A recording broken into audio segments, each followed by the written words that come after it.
Circuito magnético. Las líneas de inducción son líneas cerradas. Y si no hay nada que fluya a lo largo de estas, se puede establecer una analogía entre las trayectorias cerradas de este flujo con un circuito cerrado, como el que vemos en la imagen. Tenemos aquí la corriente que sale del negativo, los cargas salen del negativo, se van moviendo hacia el positivo. Este es en un circuito eléctrico. No hay nada que interrumpa, entonces esto sería un circuito, el más sencillo, ¿no? Y en ese está circulando corriente. Lo mismo pasa para los circuitos magnéticos. Tengo una región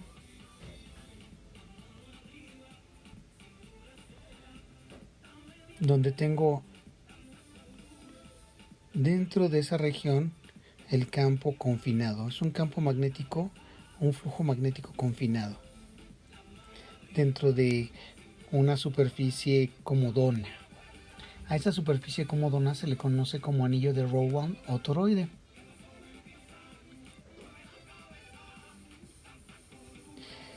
¿De dónde está sacando ese campo magnético? Recordemos que si tenemos un embobinado y por ese circula corriente eléctrica, se va a generar un campo magnético. En este caso, ese alambre es este que se ve aquí, que va dando vueltas alrededor de toda esa anillo. Para verlo mejor, en la siguiente imagen se puede apreciar que tenemos un núcleo, puede ser de metal o podría ser también de ferrita, y tenemos un toroide o anillo de Rowland. Es cobre que está envuelto alrededor de todo el anillo y forma un embobinado en forma toroidal, por eso se le conoce como toroide, y entonces genera un campo magnético. Ese campo magnético queda confinado y a esto se le conoce como circuito magnético. Ahora, si nosotros tenemos el mismo anillo, pero en lugar de que el embobinado cubra toda la circunferencia, en lugar de que cubra toda la circunferencia del anillo, solo cubre una pequeña parte, aún así se va a mantener el flujo magnético dentro del anillo, debido a que la permeabilidad de este es mucho menor que la del aire, ¿no? Mucho mayor que la del aire, perdón. Entonces, también va a funcionar como un toroide y un circuito magnético. Ahora, por otro lado, si el anillo tiene un entrehierro, o sea, una parte que no tiene metal y está dividido, a la hora de que hacemos circular corriente por el embobinado, se va a generar un campo magnético que también se va a mantener casi en su totalidad confinado en el anillo. En la parte de entrehierro va a dispersarse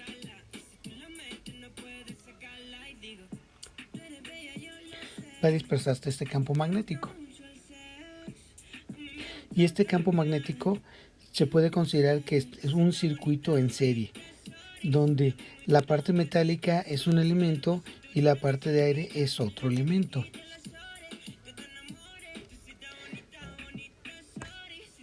Bueno, en la figura ahora se presenta esto que estamos viendo, es un núcleo típico de un transformador eléctrico.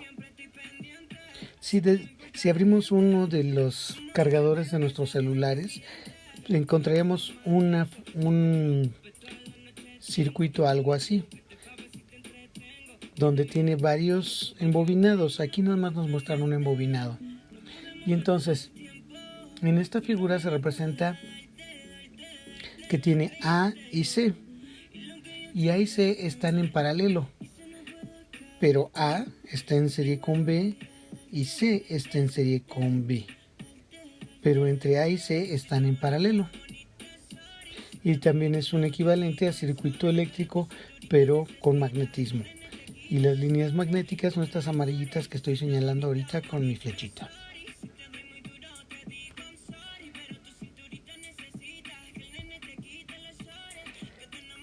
Ahora se puede ver en la figura un circuito magnético, pero este circuito magnético correspondería a un motor. Se está generando un campo magnético y en medio de ese campo magnético tenemos que sería el rotor del motor, y se sigue generando un campo magnético a pesar de que hay un espacio entre el rotor y la parte de la armadura, se podría llamar así, magnética. El campo magnético se mantiene casi confinado por completo, ¿no? Un poco de dispersión entre las separaciones de entre hierros. Entonces también se puede considerar como un circuito magnético.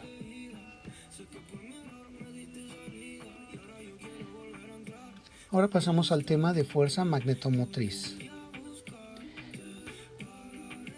La fuerza magnetomotriz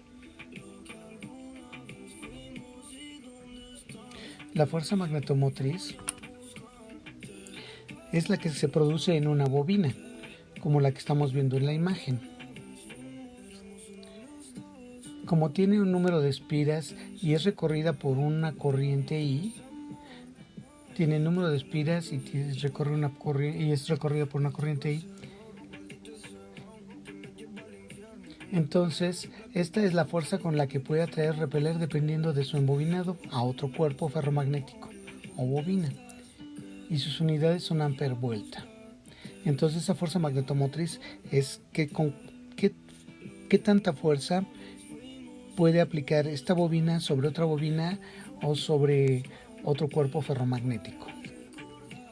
Las unidades de estas son en ampere vuelta de la fuerza magnetomotriz.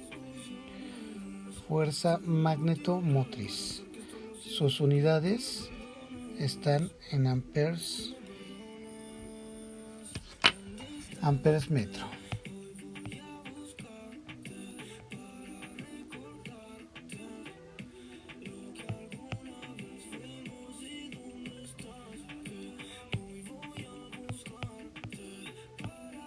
Unidades de la fuerza magnetomotriz.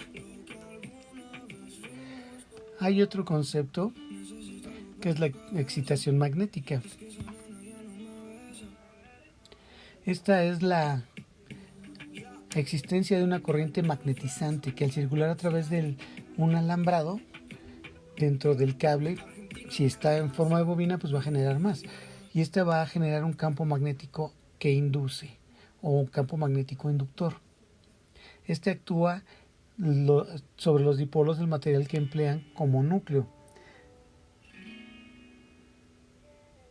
Y también el núcleo puede ser permanentemente magnetizado o bien presentar un magnetismo remanente durante el tiempo en que circula la corriente, se desconecta y se queda un poco de magnetismo ahí. Después de un tiempo deja de estar magnetizado, ¿no? A la acción del campo consecuencia de la corriente eléctrica se llama excitación magnética y se representa por la letra H, y es en consecuencia proporcional a la corriente eléctrica y al número de espiras, mientras que es inversamente proporcional a la longitud. Y entonces lo podemos ver aquí. La excitación magnética es directamente proporcional al número de espiras por la corriente e inversamente proporcional a la longitud. N, el número de espiras, y corriente eléctrica en amperes, longitud en metros, y H es la excitación magnética en amperes vueltas sobre metro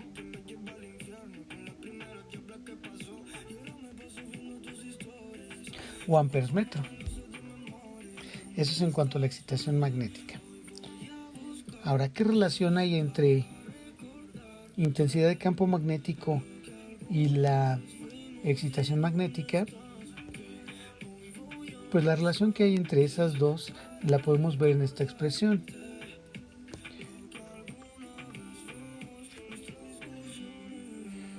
Y esta nos dice que La intensidad de campo magnético depende de la permeabilidad magnética por la excitación magnética. Y la permeabilidad magnética la podemos encontrar como el cociente de inducción magnética, intensidad de campo magnético, entre la excitación magnética. Ahora, el flujo magnético lo podemos calcular con esta expresión. Permeabilidad magnética del aire vacío, que es μ0, por la permeabilidad relativa magnética, que es esta μr, por el área, por el número de vueltas y la intensidad de corriente entre la longitud.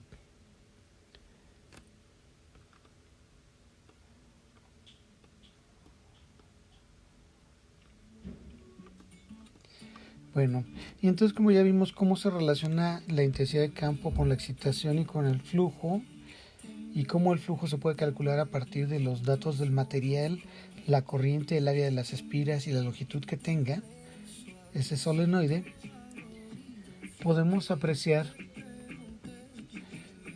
una cosa que se llama ciclo de histéresis. Por ejemplo, aquí nos muestran un diagrama el cual alimenta a una bobina. Aquí tenemos un reóstato que puede ir cambiando la intensidad magnética, la intensidad de la corriente, y eso va a hacer que cambie la intensidad magnética en la bobina. Si medimos cómo varía la intensidad del campo magnético con respecto a la corriente que se va que esté metiendo, lo que veríamos es, vamos a suponer que está conectado primero la batería de arriba, donde el positivo está señalado ahorita por la flechita y el negativo está del lado derecho. Entonces, si cerramos este contactor, pasaría corriente aquí, y aquí nosotros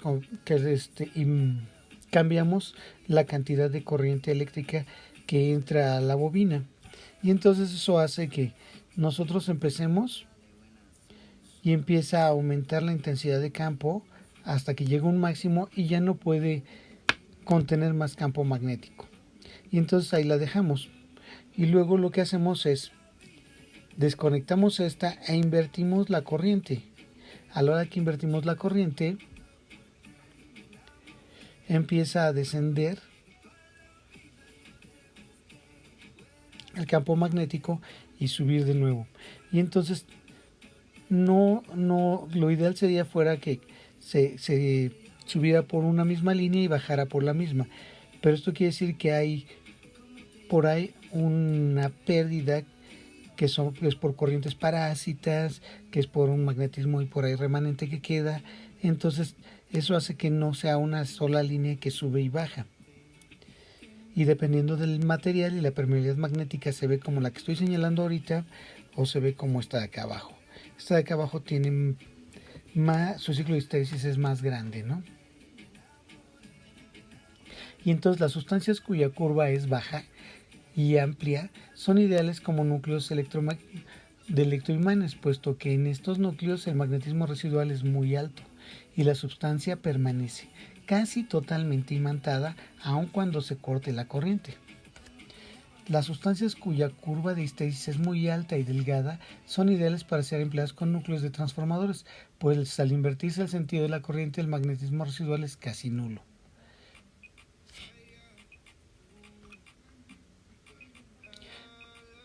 Para desmagnetizar totalmente una muestra es necesario someterlo a varios ciclos de histéresis sucesivos en los que la corriente máxima se va haciendo cada vez menor hasta que el magnetismo residual cae a cero.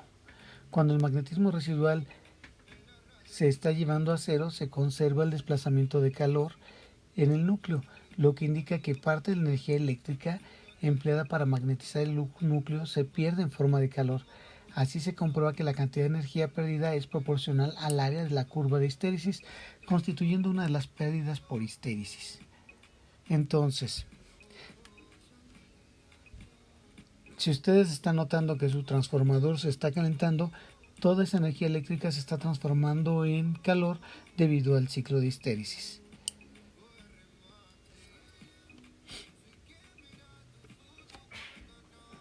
Ahora, la ley de Ohm del magnetismo. Hay una ecuación que es muy parecida a la ley de Ohm. Esa ecuación se denomina ley de Ohm para el magnetismo. Y esta relaciona a phi, que es el flujo magnético, y se mide en Webers y se considera como si fuera la corriente eléctrica. Esa es su análogo de la corriente eléctrica. Sería I. En lugar de I, aquí ponemos flujo magnético. La fuerza magnetomotriz, que es el número de vueltas por la intensidad de corriente que se mide en amperes vuelta, a esa se le considera como si fuera el voltaje. Y a R, que es la reluctancia, que es la que estoy señalando ahorita, se le considera como si fuese la resistencia de un circuito eléctrico. Entonces, en un circuito eléctrico sería I es igual a B entre R. Aquí en la ley de Ohm para el magnetismo sería flujo magnético, esa fuerza magnetomotriz, entre la reluctancia. Y también la podemos relacionar con la excitación magnética.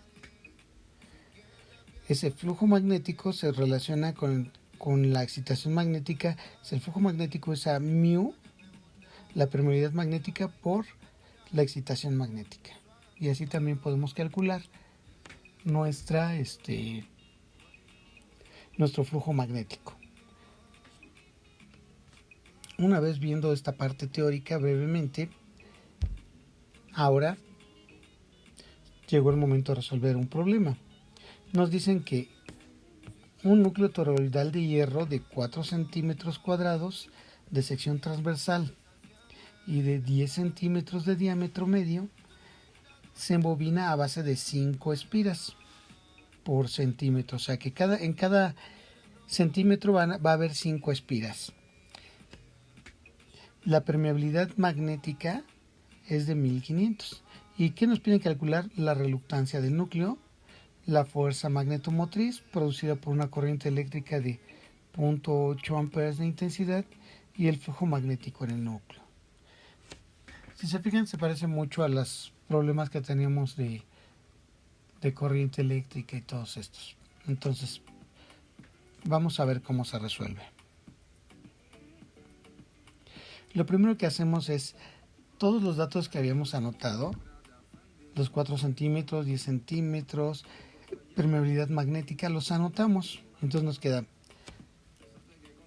4 centímetros cuadrados, 10 centímetros, 5 espiras por cada centímetro, recordemos, y la permeabilidad relativa es de 1500. Entonces, primero podemos calcular, sabemos que la reluctancia es igual a la longitud entre μ0 por μr entre A, por A. Y sabemos que el perímetro es pi por diámetro. La fuerza magnetomotriz es igual a el número de espiras por la intensidad. Y sabemos que el flujo magnético es la fuerza magnetomotriz entre la reluctancia. Entonces, una vez visto esas ecuaciones,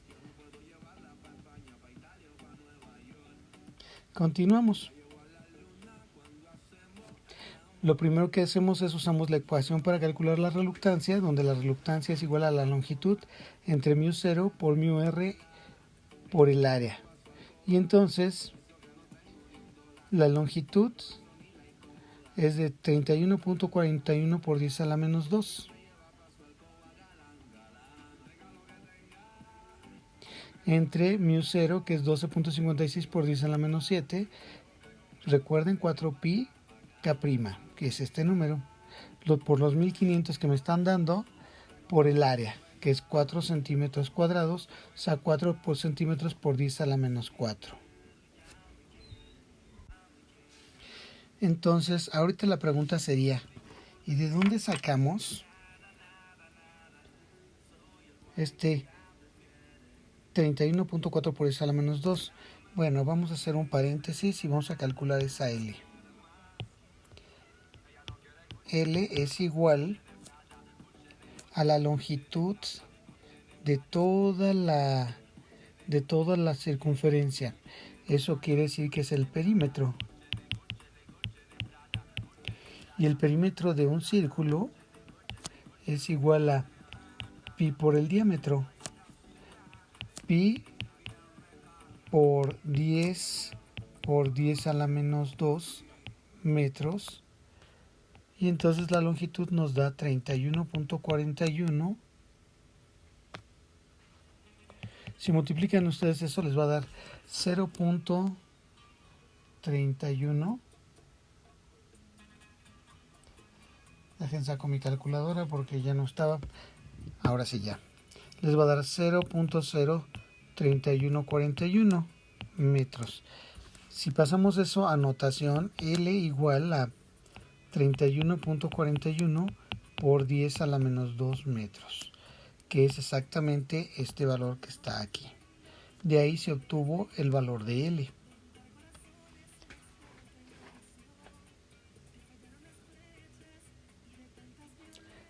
Puedes pausar el video para anotarlo. Yo lo voy a borrar ahorita.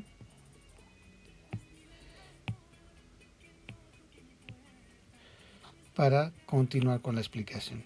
Entonces, ya que vimos de dónde salió ese 31.41 por 10 a la menos 2, ya tenemos la L. Si hacemos esto de 31.41 por 10 a la menos 2 entre 12.56 por 10 a la menos 7 por 1500 por 4 por 10 a la menos 4, nos va a dar que la reluctancia es 416.79 amperes vueltas en Weber. Kiloamperes vueltas en Weber. Y entonces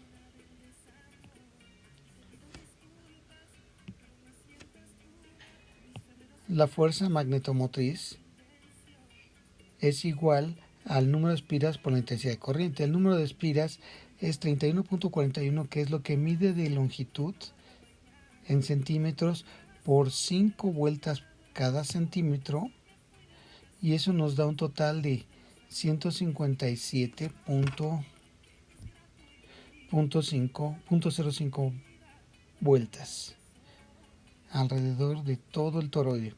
Y entonces la fuerza magnetomotriz va a ser la 157.05 por la corriente eléctrica que me están dando en el inciso B, acá en esta parte de acá. Y entonces la fuerza magnetomotriz es de 125.64 amperes por vuelta. Y entonces el flujo magnético es igual a la fuerza magnetomotriz entre la reductancia, y entonces es 125.64 amperes por vuelta entre 416.799 por 10 a la 3 amperes vueltas sobre Weber. Noten cómo acá nada más le pusimos kilo amperes vueltas sobre Weber, y ya a la hora de hacer el cálculo lo tenemos que poner por 10 a la menos 3 para que las unidades sean coherentes. Y entonces esa división nos da 301.44 microwevers, o 301.44 por 10 a la menos 6 Wevers. Y con esto queda resuelto todo el problema. Ahora, lo que sigue sería los problemas que se quedaron de tarea, que serían el 16 y el 17 que están aquí.